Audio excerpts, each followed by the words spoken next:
Une tradition désuète, mais on a quand même quelques souvenirs. On se remémore.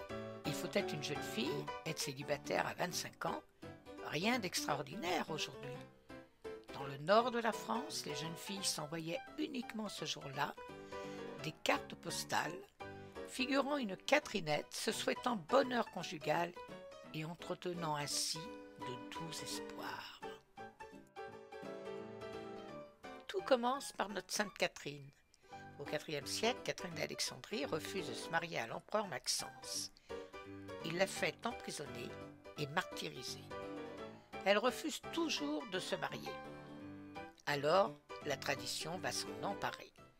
Jusqu'au XIXe siècle, toutes les jeunes et vieilles filles coiffent Catherinette, c'est-à-dire qu'elles coiffent les statues de la sainte d'un voile lors d'une cérémonie religieuse dans l'espoir de se marier.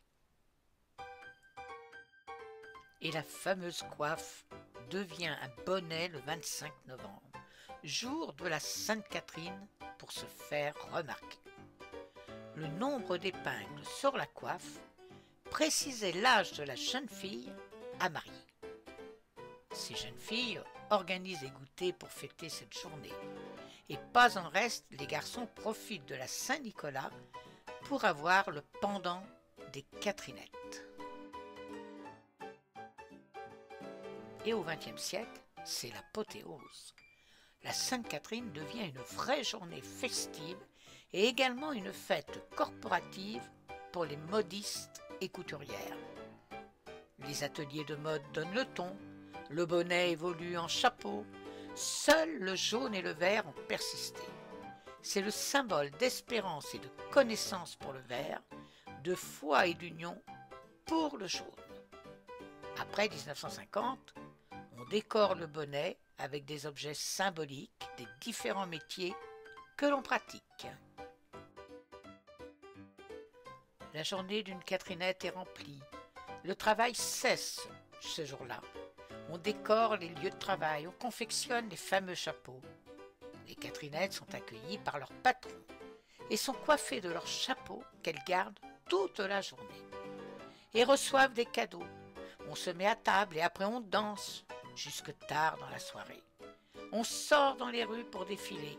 On finit ces épuisantes journées par élire la reine des Catherinettes.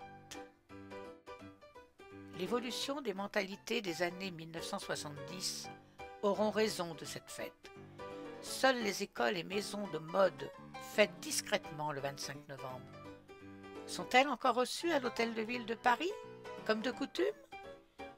Y a-t-il encore des concours de chapeaux de Catherinette organisés çà et là dans nos régions? Mesdemoiselles, portez haut votre célibat et soyez fiers d'être fêtées le 25 novembre. Sainte Catherine est toujours la sainte patronne des filles à marier. Chez nos cousins du Canada, pour célébrer le 25 novembre, on confectionne de la tire, une tradition gourmande qui remonte à l'époque de la Nouvelle-France. Sucrerie fabriquée à partir d'un mélange de mélasse, de sirop de maïs, de cassonade, d'eau et d'un peu de beurre. Une fois la pâte obtenue refroidie, on doit l'étirer jusqu'à l'obtention d'une couleur dorée et d'une texture mi-ferme. Et en coiffant le bonnet de la Sainte Catherine, les jeunes filles deviennent des vieilles filles. On parle même de perles non réclamées. Bon, les temps ont évolué et heureusement. Tout le monde connaît le dicton « À la Sainte Catherine, tout bois prend racine ».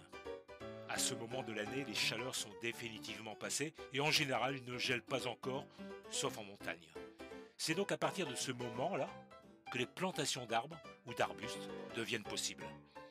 En novembre, la fraîcheur permet aux plants de former de nouvelles racines dans de bonnes conditions. Minois ensorceleur aux yeux d'aigues marines, qui rêvait d'anneaux d'or et de princes charmants, en ce jour solennel, ne soyez point chagrines. Rester fille est un choix, pimenté d'agrément. Au jeu du grand amour, jante Catherinette, garde-toi de miser sur les cœurs inconstants. Quelle femme en secret n'envie et ne regrette d'être encore demoiselle en ces 25 printemps? Alors, maintenant replantons nos traditions et profitons-en.